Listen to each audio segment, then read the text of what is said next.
조갑제 TV 시청자 여러분 안녕하십니까? 2020년 5월 25일 밤 9시입니다. 이제 한 달 뒤가 되면은 6.25 남침 70주년이 되는 시점입니다. 조갑제 TV는 매일 한 건씩 6.25 전쟁의 의미를 살리는 그런 방송을 하기로 했습니다. 오늘 문재인 씨의 아주 비뚤어진 위험한 6.25 내전론, 6.25는 남침인데 내전이라고 한 걸 집중적으로 분석을 했습니다. 많이 시청하시고 많이 확산시켜 주시기 바랍니다.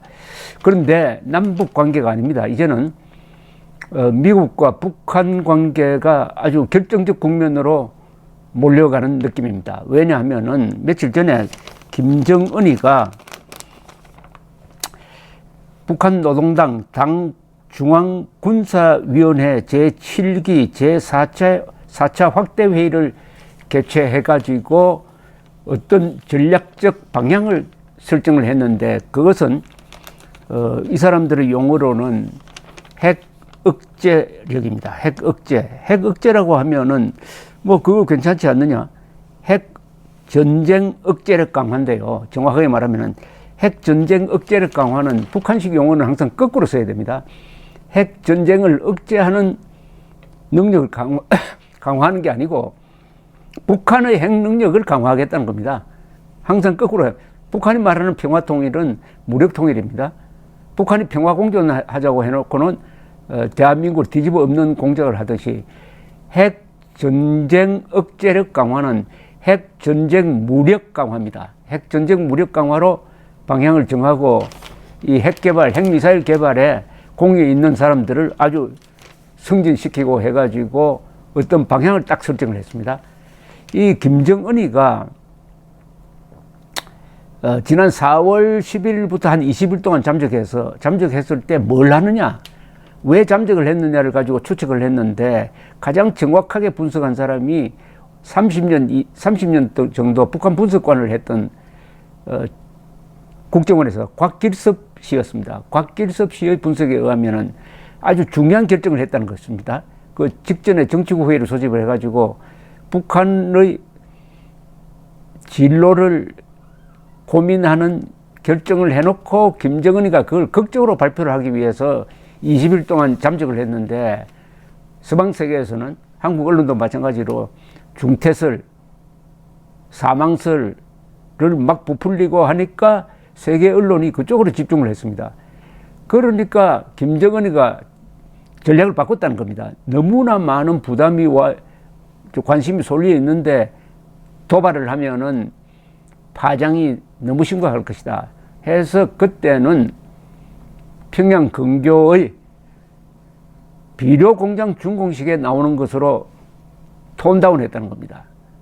그리고 다시 20일 동안 사라졌어요. 이 20일 동안에 당초 준비했던 카드를 며칠 전에 꺼냈고 어제 공개가 되었습니다. 어제 북한 매체가 보도한 게 바로 중앙군사위원회를 주재를 하고 핵전쟁 억제력 강화 방침을 결정했다는 겁니다. 자, 그 다음에는 핵전쟁 억제력 강화 방침이 뭐냐? 어떤 식으로 나올 거냐? 여기에 이제 관심이 집중되고 있습니다. 미국이 이렇게 나오니까 잔뜩 신경을 쓰면서 미국의 안보보좌관 등이 나와가지고 이제 북한에 대해서 경고를 보내기 시작합니다. 그 경고는 만약 도발을 하면 우리도 상응한 군사적 조치를 한다. 이겁니다. 그러니까 이제 기싸움이 시작되었습니다. 그러면 어떤 도발을 할 것이냐 하는 것은 이제 시나리오에 속하죠. 근데 이것도 역시 지금까지를 가장 정확하게 예측했던 곽길섭 씨한테 물어봐야 된다는 생각이 듭니다. 그래서 제가 한 시간 전에 곽길섭 분석관과 통화를 하니까 그분의 설명과 저의 생각이 거의 비슷했어요. 그래서 그 시나리오를 여러분들한테 지금 공개를 할 생각입니다. 역시 북한에 대해서 제일 잘 아는 사람은 미국 CIA가 아닙니다. 국정원입니다. 다만 국정원의 그 정보를 정치적으로 왜곡해서 사용하는 사람들이 문제지 국정원에 있는 분들은 그러니까 자원이 많습니다. 그리고 근접해가 있어요. 또 같은 한국이니까 북한을 잘 알아요. 자, 뭐 인적 정보도 있겠죠. 그래서 곽길섭 씨와 제가 대충 시나리오를 한번 짜봤는데, 첫째, 군사적 도발로 나올 것이다. 그 군사적 도발이라는 것은 뭐 휴전선이나 한국에 대한 도발, 그건 전술적 도발이죠. 그것보다는 전략적 도발이 될 텐데, 그것은 제일 최고도의 도발은 ICBM 발사입니다. ICBM, 장거리 미사일을 발사하면 그것은 미국 본토에 대한 위협이니까, 더구나 거기에 뭘 매달아 가지고 재진입 기술, 대기권으로 재진입할 때도 탄두가 불에 타지 않고 보존될 수 있다는 것을 과시하는, 그게 최고도의 도발입니다. 그렇게 하면은 트럼프는 가만히 있을 수가 없습니다. 그것은 군사적 보복이 들어갈 것이 명백합니다. 그러나 그 정도까지는 가지 않을 것이다. 그럼 그 밑에 도발에 뭐가 있을까? 거의 의견이 모여지는 게 SLBM입니다. 잠수함에서 쏘는 미사일. 잠수함에서 쏘는 미사일을 과거에도 몇 번 실험을 했는데, 이번에는 그걸 조금 업그레이드해서 실험하지 않을까. 그것은 지금 개조하고 있다고 알려져 있는 3,000톤급 잠수함을 진수하면서 거기에다가 SLBM을 실어가지고 그 잠수함에서 발사하는 겁니다. 이게 ICBM 발사 정도는 아니지만 굉장히 큰 파장을 일으킬 겁니다. 자, SLBM은 그 중거리 미사일로 봐야 됩니다. 한 3,000km, 각도에 따라서는 고각도로 하면은 짧게 날아가고 저각도로 하면은 멀리 날아가는데 3,000km, 5,000km까지 날아갈 수 있다고 본다면은 거기에 핵폭탄을 달 경우에는 한국은 물론이고 일본 전역이 그 안에 들어가고 괌, 특히 미국의 핵무기가 있는 괌 기지가 포함이 됩니다. 이렇게 되면 이거는 미국으로서는 가만히 있을 수가 없죠. 가장 ICBM을 제외한 제2등급 도발은 SLBM을 잠수함에서 쏘는 겁니다. 잠수함에서. 그러다면 실전 배치라는 거예요. 끔찍한 상황이죠. 잠수함은 막 이동을 하니까. 예, 근데 이론상으로는 미국 근처, 캘리포니아 근처에 나타나가지고 쏠 수도 있는 것 아닙니까? 그럼 사정거리가 문제가 아니에요. 움직이니까. 미국의 가장 막강한 핵 전력도 잠수함에 탑재한 핵미사일입니다. 만약 SLBM을 잠수함에서 쏜다 했을 때 미국은 어떻게 나오겠느냐. 자, 그것보다도 더 약한 도발은 뭘까? 그것보다도 더 약한 도발은 뭘까? 그건 뭐 지금까지 쏘아왔던 단거리 미사일을 쏘는 것이냐? 그 정도보다는 좀 높아야 되지 않겠습니까? 지금까지 단거리 미사일을 막 쐈거든요. 그거보다는 조금 더 높아야 된다. 여기서 아마 도발의 수위가 결정될 것이다. 이렇게 보여집니다. 그러면은, 그 다음 트럼프는 어떻게 반응할 것이냐는 겁니다. 트럼프는 지금 이 사람은 이번 11월 대통령 선거에 목이 매여 있는 사람입니다. 그런데 국내 사정이 참 어렵습니다. 여론조사를 하면 바이든이 이기는 걸로 나와요. 더구나 코로나 사태에 대한 대처가 잘못되었다. 금년간에 10만 명, 사망자가 10만 명을 넘어간다.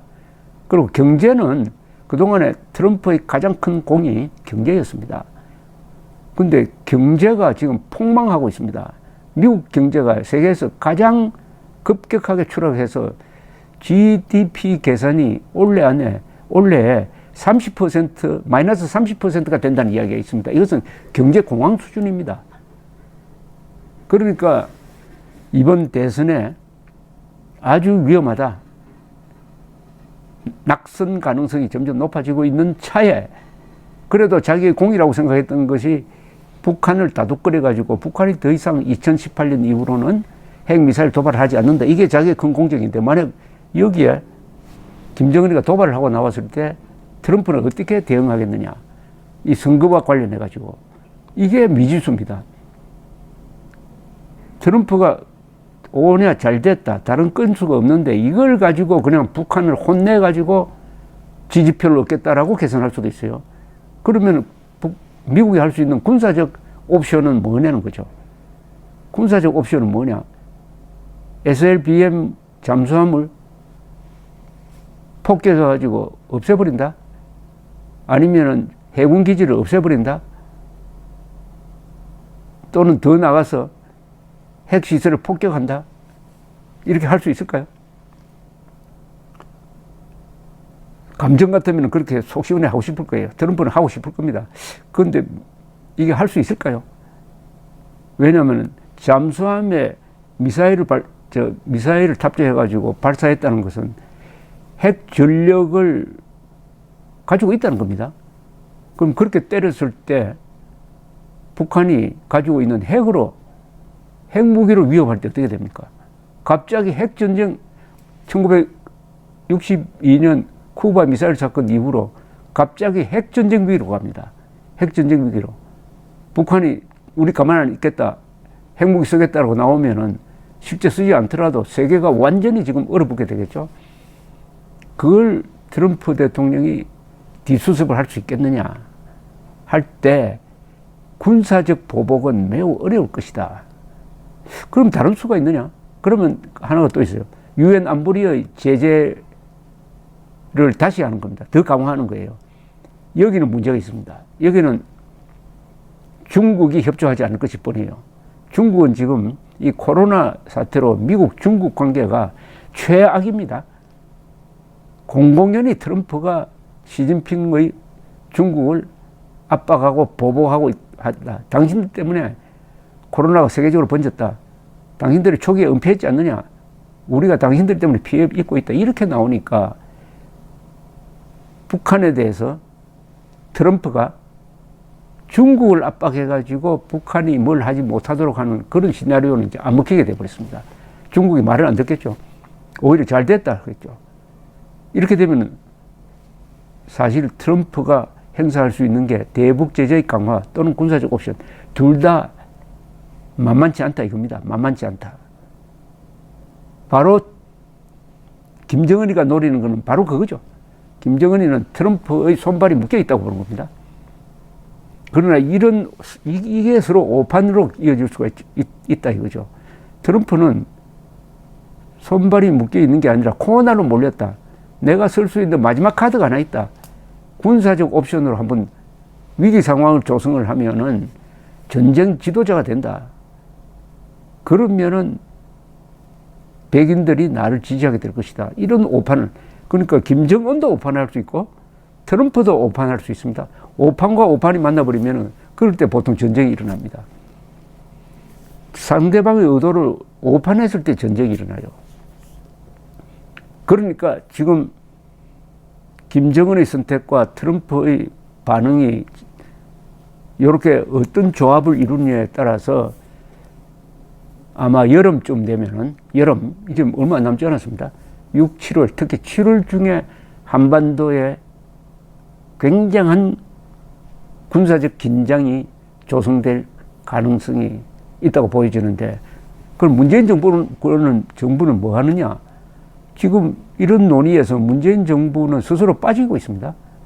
문재인 정부는 지금 이 순간 이 위기를 막으려면은 딱 미국과 손잡고 미국이 계속 지금 어제부터 북한에 신호를 보내고 있습니다. 가만히 있지 않는다. 로버트 오브라이언 안보보좌관 또는 군의 고위 관리들이 나와가지고 상응하는 조치를 취한다. 이때 문재인 정부는 미국에 합세를 해야죠. 미국에. 그렇게 해야 김정은이가 조심할 것 아닙니까? 그런데 멀찌감치 빠져가지고 뭐 균형자, 중재자 역할을 하려고 한다면은 한국 정부는, 문재인 정부는 이 사태로 인해서 큰 타격을 받을 가능성이 많습니다. 큰 타격. 자, 문재인 정부는 이제 중요한 요소가 아닌 걸로 되어버렸습니다. 그런데 이 운명은 결국 한반도에 있는 8천만 한민족이 감당해야 될 문제고 특히 수도권에 사는 우리 국민들을 위기로 몰아넣는 상황이죠. 만약 핵전쟁 가능성이 높아졌다고 할 때 여기 수도권에 사는 여러분들은 어떻게 행동하시겠습니까? 우선 핵미사일 날라올 때 대비해가지고 핵방공호를 알아놔야 될 것 아닙니까? 어디로 가면 된다. 그거 가르쳐 주는 사람 있었어요? 근데 한국에는 지하시설이 많아요. 핵미사일 날라와도 지하시설로 들어가면은 최소화할 수가 있습니다. 근데 그런 훈련도 하지 않아요. 왜 훈련하지 않느냐? 국민들이 불안해함으로 핵미사일 방어 훈련 안 한다는 이런 말도 안 되는 이야기를 하고 있는 문재인 정권입니다.